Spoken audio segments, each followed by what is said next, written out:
초과근무 수당이 하루 4시간을 제외한 나머지는 무상 업무예요. 그냥 말 그대로 자원봉사예요. 민간 영역하고의 처우가 정말 갭 차이가 너무 많이 났어요. 중사를 달아도 그때 당시 실수령 금액이 가족수당 뭐 이런 걸 다 받아도 200이 사실 안 됐었습니다. 그런 금액으로 사실 생활고가 해결되진 않았습니다. 군을 정말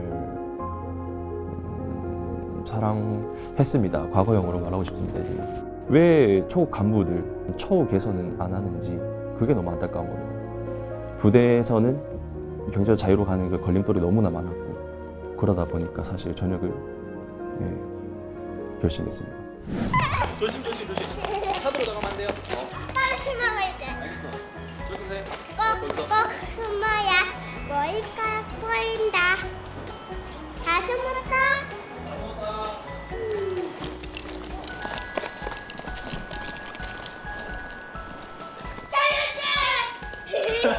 잡았다. 짱 빠른데. 뭐하나 쓰라구나.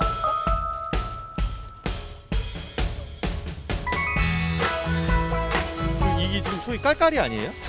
맞습니다. 아시네요. 이거 깔깔이에요. 아, 군대에서 그러니까 원래 이렇게 입으시던 거예요? 맞아요. 아, 군대 전역한 지 얼마 안 됐다 보니까 사실 아직도 군복 관련된 게 아직 편해요. 그래서 거의 군복 입고 있습니다.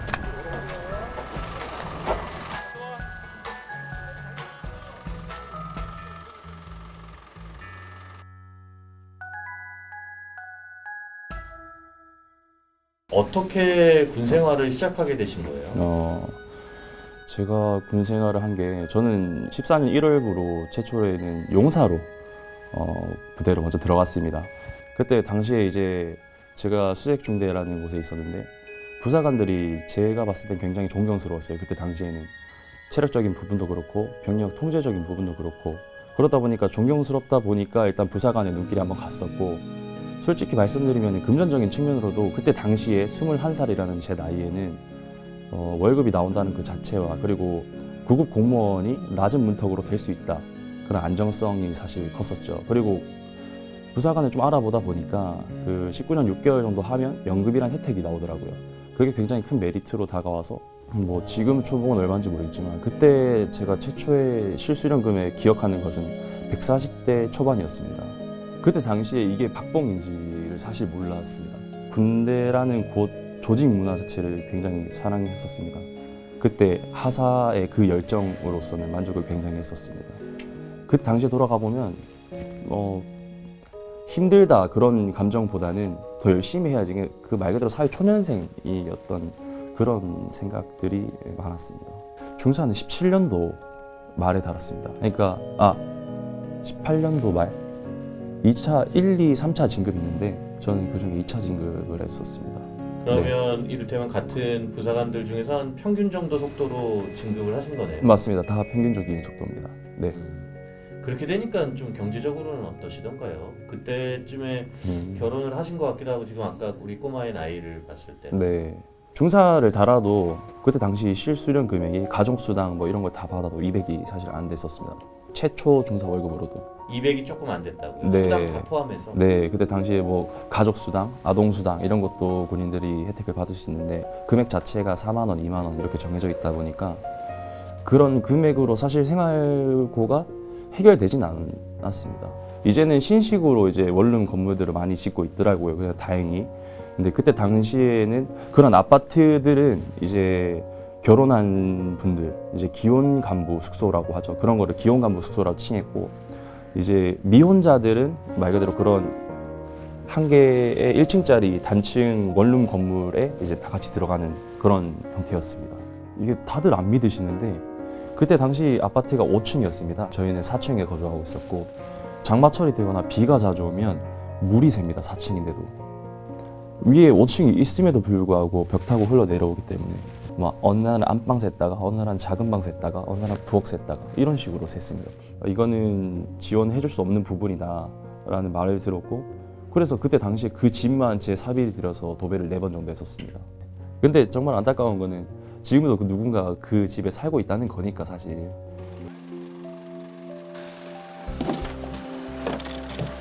환경미화원이 본 직업이고 부업으로는 이제 아르바이트, 편의점 아르바이트를 하고 있습니다. 네. 캠핑장도 하신다고 들었는데. 실내 캠핑장을 차려가지고 이제 사업을 진행하고 있습니다. 3개 말고 사실 더 있긴 합니다.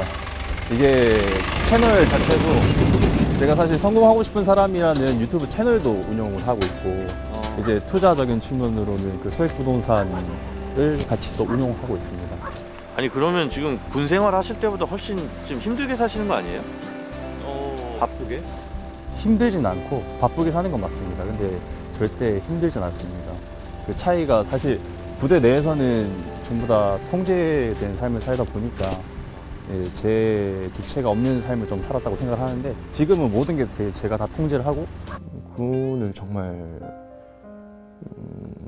사랑했습니다. 과거형으로 말하고 싶습니다. 이제는. 병사들 측면으로 봤을 때는 군 복지가 지금 굉장히 빠르게 증가하고 있다 생각합니다. 근데 이게 왜 초급 간부들 처우 개선은 안 하는지 그게 너무 안타까운 겁니다. 부대에서는 경제적 자유로 가는 그 걸림돌이 너무나 많았고 그러다 보니까 사실 전역을 결심했습니다.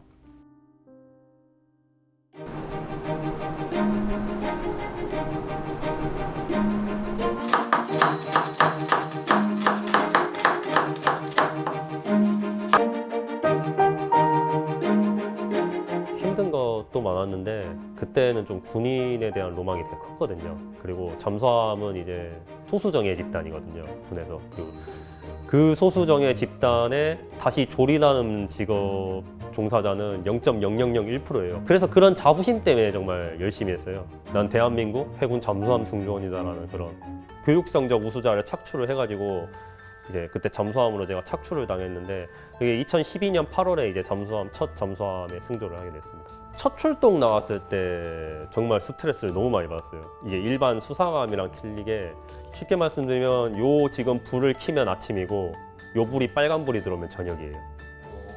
이거 외에는 없어요. 다.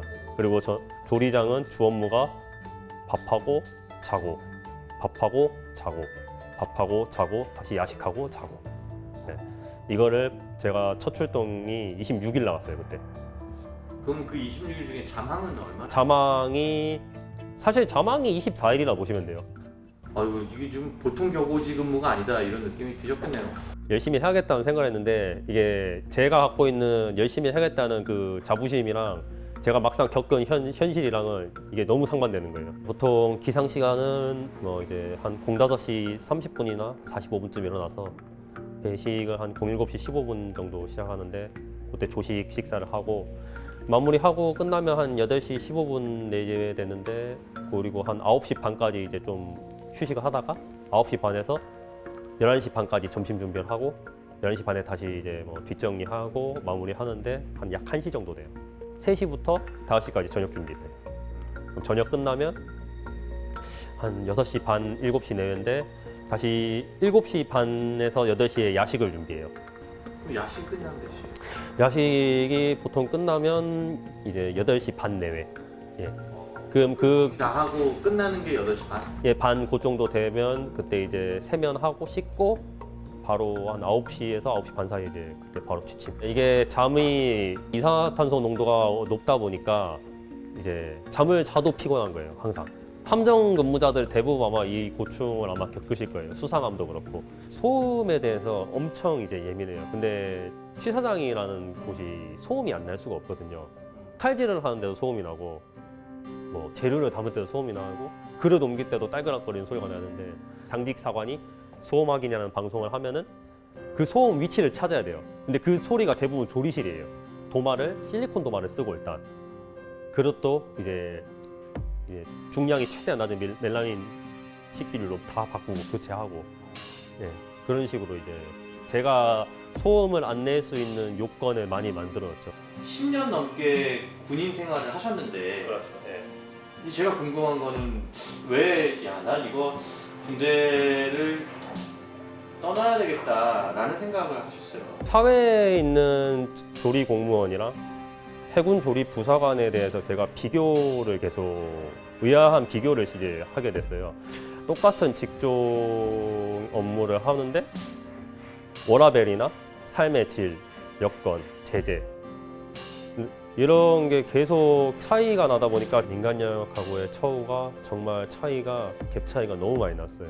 원래 조리복무자는 당직을 안 서는데 제가 당직을 처음 서본 게 그 2019년 그 제가 아까 기피 함정이었던 그곳에서 당직을 처음 섰는데 평일 당직 5,000원이었고 주말 당직이 10,000원이었어요. 근데 사실 밖에 일반 공무원이나 기업들이랑 비교하면 그 당시 물가가 물론 급여나 대비했을 때 뭐 결국 쌓이면 큰 돈이 된다는데 비례적으로 비교하면은 너무 현저하게 낮은 돈이잖아요. 근데 그게 개선이 돼서 바뀐 게 10,000원이에요. 지금 주말 평일 10,000원, 주말 20,000원인 걸로 알고 있어요. 당직비 문제는 첫째도 그게 제일 큰 문제고 두 번째는 초과근무 수당이 아마 해군이 해경 양성소라고 불릴 수밖에 없는 결정적 이유인 것 같아요. 보통 이제 특정직 공무원들은 이제 현업 공무원이라 해서 본인이 업무를 한 만큼 그다음 이제 보상을 받는 이렇게 그런 시스템이 돼 있는데 해군은 이제 비현업제 공무원이다 보니까 하루 4시간을 제외한 나머지는 무상 업무예요. 말 그대로 자원봉사예요. 근데 이게 사실 이제 외부에서는 시각이 네.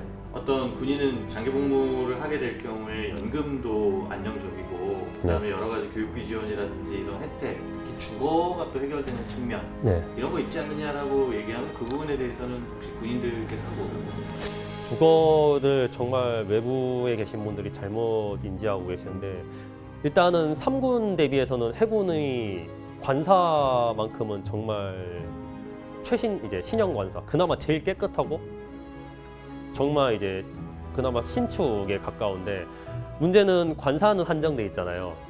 기혼자는 늘어나고 인력은 어쨌든 들어오는데 관사가 군인 인력 대비 적다 보니까 들어갈 수가 없는 거예요. 그리고 내가 신청을 예를 들면 하면은 이게 바로 나오는 게 아니에요. 3-4 보통 내지 아무리 짧으면 3개월이고 길면 반년 내외예요.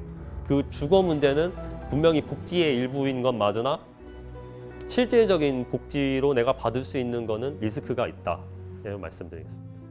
합격을 하고도 제가 이제 전역을 일부러 안 했어요. 그 군에 대한 미련이랑 그 기대감 때문에 10년이라는 세월을 하다 보니까 고비는 분명히 있는데 이 해가 지나면 내가 계급이 혹시나 바뀌면 또 달라지지 않을까라는 그 기대감 때문에 군인은 기본적으로 뭡니까 사기를 먹고 산다고 하는 이게 사실이거든요. 왜냐하면 그냥 다른 직업하고 일단 달라요. 다릅니다. 이제 격오지근하죠. 수시로 임무가 부여되는 상황이 있는 것이죠. 임무 완수에 대한 이 책임감도 굉장히 크죠. 분명히 특수한 조건에서 헌신한다 이렇게 이제 볼 수 있는 것인데 적절한 대우라든지 또 사회적인 인식이라든지 이게 떨어지면 스스로 자긍심 못 느끼는 거죠. 초급 간부가 많이 힘듭니다. 실제로 부대 현장에 가보면 그 병역 자원이 줄어서 사람들이 많이 없어요. 굉장히 힘듭니다. 힘든데도 불구하고 우리는 초급 간부가 여전히 중요하거든요. 그 사람들이 없으면 전투력을 발휘할 수 없으니까 우수한 초급 간부를 반드시 우리가 확보를 해야 되는 것이고 지금 같은 상황에서는 거의 무너지게 될 것 같습니다. 위험하고요. 아무리 무기 체계가 좋아도 무기 체계를 운영할 수 있는 전문성, 그다음에 임무 완수에 대한 의지, 병사들의 리더십이 굉장히 중요한데 초급 간부의 질적 수준이 무너지면 군의 전투력은 굉장히 떨어지는 것이거든요.